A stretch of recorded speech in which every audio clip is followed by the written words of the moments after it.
नमस्कार दोस्तों, स्वागत है आपका। आशा है आप सब लोग स्वस्थ होंगे।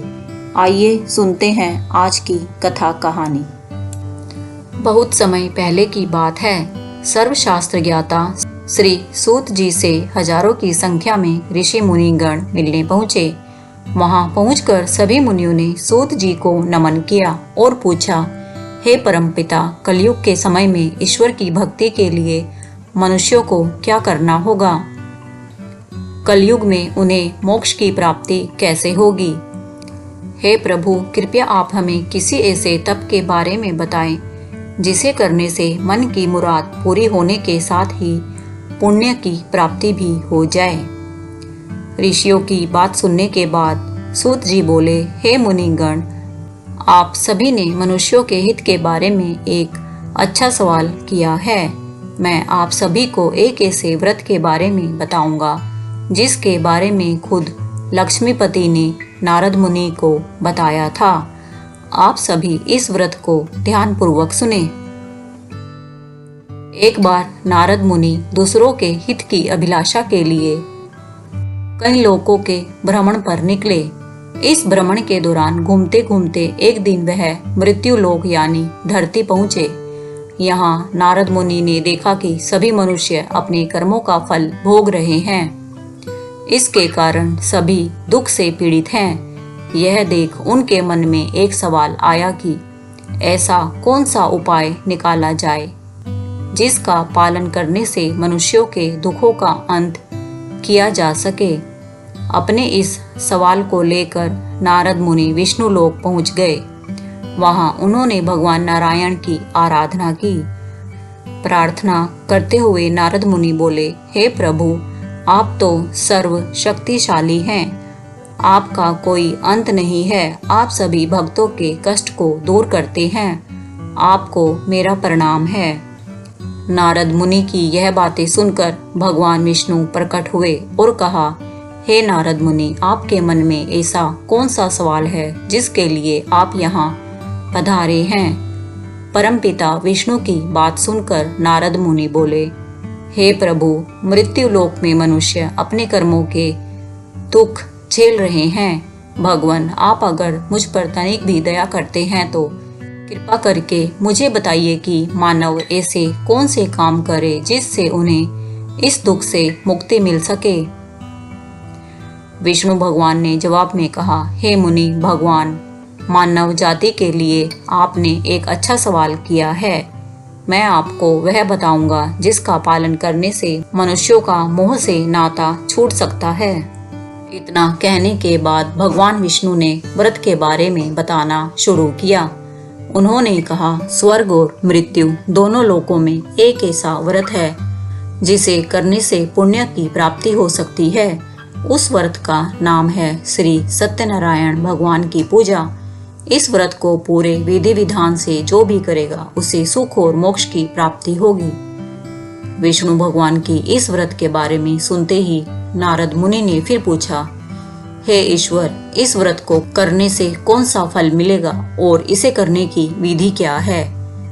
इस व्रत को सबसे पहले किसके द्वारा किया गया था? इस व्रत को किस दिन करना शुभ होगा? प्रभु, आप इन सभी सवालों के जवाब दें।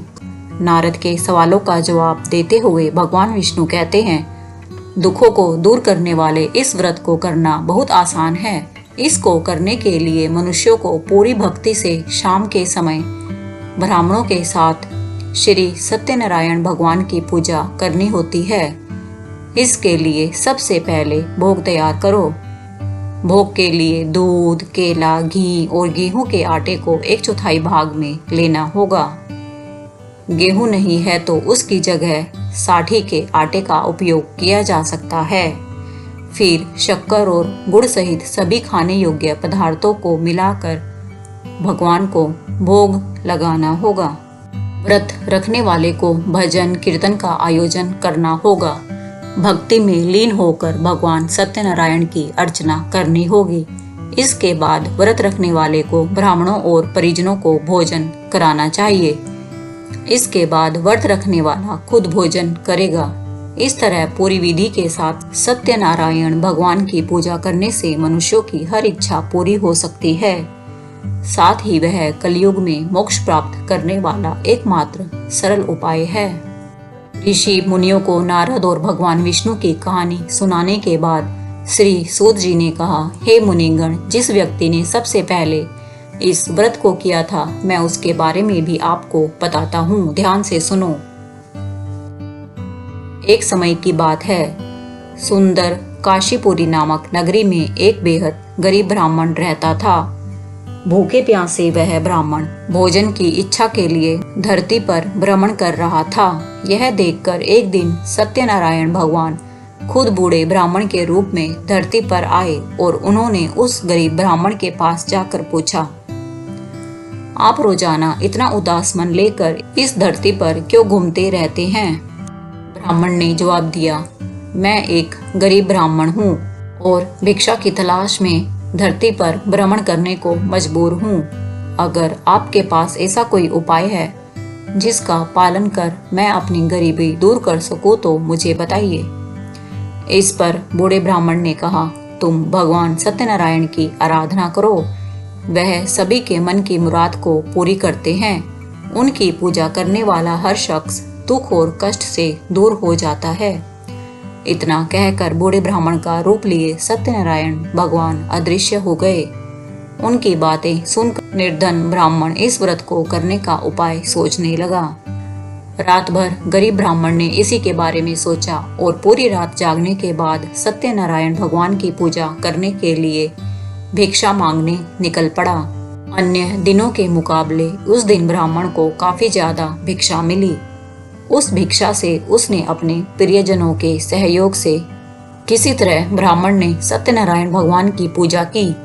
पूजा के बाद उस गरीब ब्राह्मण के सभी दुख दूर हो गए। धीरे धीरे वह कई संपत्तियों का मालिक हो गया। ब्राह्मण हर महीने नियमित रूप से इस पूजा को करने लगा। श्री सूत ने कहा, इस तरह से जो कोई भी सच्ची श्रद्धा के साथ श्री सत्यनारायण भगवान की पूजा करेगा वह सभी प्रकार के दुखों और पापों से मुक्ति पा सकेगा। इस पर ऋषि गण बोले, हे सर्वज्ञाता सूत जी, उस ब्राह्मण की बातों को सुनकर और किस किस ने श्री सत्यनारायण भगवान की पूजा की, आप इस बारे में भी हमें बताएं। फिर सूत जी ने कहा, इस व्रत को जिन लोगों ने भी किया मैं उन सभी के बारे में आपको बताता हूँ, ध्यान से सुने। एक बार वह गरीब ब्राह्मण धन और संपत्ति की प्राप्ति के बाद अपने परिजनों के साथ इस व्रत को करने की तैयारी कर रहा था। तभी एक बूढ़ा व्यक्ति लकड़ी बेचते हुए वहां आया। उसने लकड़ियों को बाहर रखा और स्वयं ब्राह्मण के घर के अंदर चला गया। प्यास से तड़पता वह लकड़ी बेचने वाला जब घर के अंदर आया तो उसने देखा कि ब्राह्मण पूजा कर बैठा हुआ था। उसने ब्राह्मण को नमस्कार किया और पूछा, हे मुनिवर, आप यह कौन सा तप कर रहे हैं? इसे करने से क्या फल मिलेगा? लक्कड़हारे के सवालों का उत्तर देते हुए ब्राह्मण ने कहा, यह व्रत श्री सत्यनारायण भगवान का है। इसे करने से मन की इच्छा पूरी होती है। इसी व्रत का पालन करके मुझे धन की प्राप्ति हुई है। ब्राह्मण से इस व्रत के बारे में सुनकर लक्कड़हारा बेहद खुश हुआ। उसने चरणामृत व प्रसाद ग्रहण किया और तुरंत अपने घर चला गया। घर पहुंचकर उसने निश्चय किया कि किसी भी हाल में वह भी श्री सत्यनारायण भगवान की पूजा करेगा। इसके लिए वह लकड़ी बेचने उस नगर जा पहुंचा जहां अधिक संख्या में अमीर लोग रहते थे। वहां उसे पहले के मुकाबले अधिक धन मिला। इसके बाद उस लकड़हारे ने कमाए हुए धन से गेहूं का आटा, केला, घी, शक्कर, दूध सहित सत्यनारायण व्रत में लगने वाली सभी सामग्रियों को खरीदा। फिर उसने अपने परिजनों को भी आमंत्रित किया और पूरी विधि के साथ श्री सत्यनारायण भगवान का व्रत किया। इस पूजा को करने के बाद उस लकड़हारे को भी धन संपत्ति की प्राप्ति हुई और आखिर में उसे वैकुंठ धाम की प्राप्ति भी हुई। बोलो श्री सत्यनारायण भगवान की जय। दोस्तों, कमेंट करके बताएं आपको आज की कहानी कैसी लगी। यदि यह धार्मिक कथा कहानी आपको बहुत अच्छी लगी है तो इसको लाइक करें। दोस्तों, अगर आपने अभी तक यह चैनल सब्सक्राइब नहीं किया है तो इसे सब्सक्राइब करके मेरी YouTube फैमिली का सदस्य बन जाएं। धन्यवाद। जय सिया राम। ओम नमः शिवाय।